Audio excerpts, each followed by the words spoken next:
President TrumpDonald John TrumpSessions unveils zero-tolerance policy at southern border. NY Attorney General resigns after allegations of physical abuse. Trump Jr.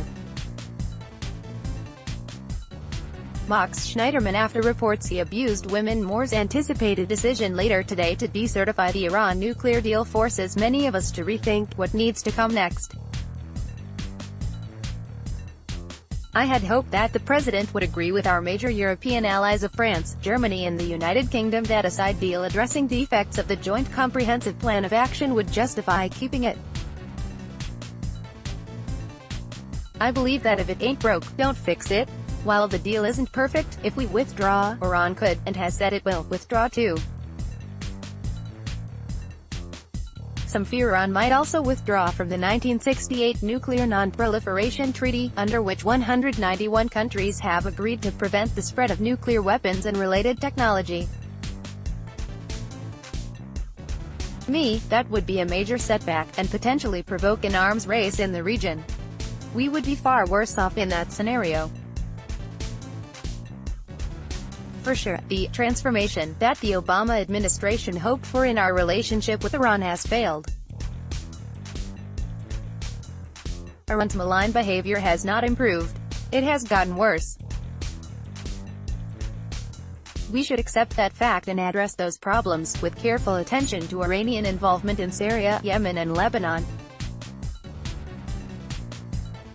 The results being tallied from the Lebanese parliamentary election suggest that Hezbollah has gained seats, and thus more influence, in that country.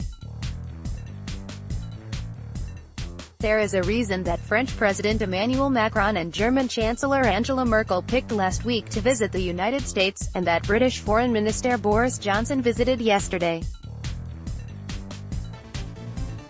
Three of our closest allies urged the United States to stick with the JCPOA.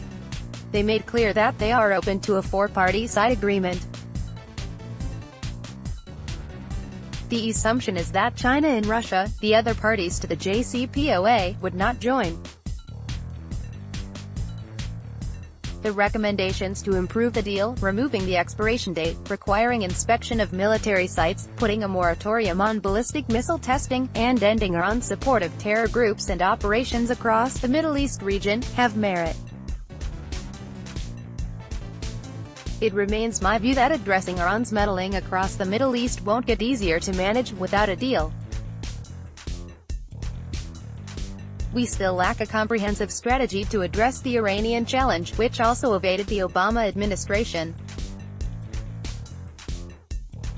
What is our plan B? Congress can't continue to be AWOL. It needs to pass an authorization for the use of military force. The process required to enact an AUMF would also provide for a public debate on the costs and benefits of a U.S. military role. At present, our policy is tactical and episodic, relying mostly on military technology.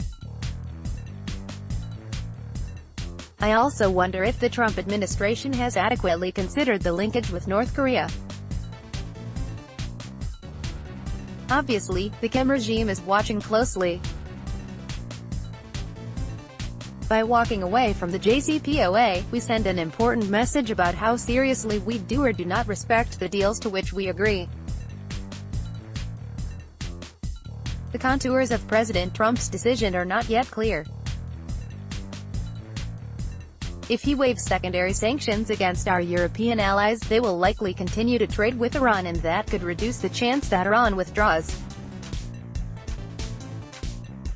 If he doesn't waive the secondary sanctions, then he has invited a major trade dispute with Europe, which will be amplified if he decides to impose aluminum and steel tariffs on the European Union next month.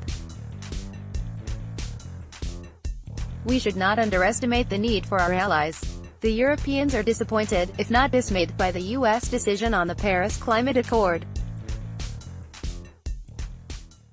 They helped construct the world order after World War II, and we will pay a huge price if they move to align elsewhere. This is a time for Congress to step up and insist that second-degree and third-degree ramifications of these issues be considered.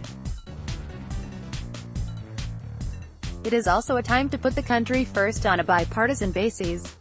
The stakes couldn't be higher. Jane Harman is president of the Woodrow Wilson International Center for Scholars. She served 16 years in Congress as a representative from California and was the ranking Democrat on the Homeland Security Intelligence Subcommittee. This column is based on her testimony on the Iran challenge today before the House Foreign Affairs Committee.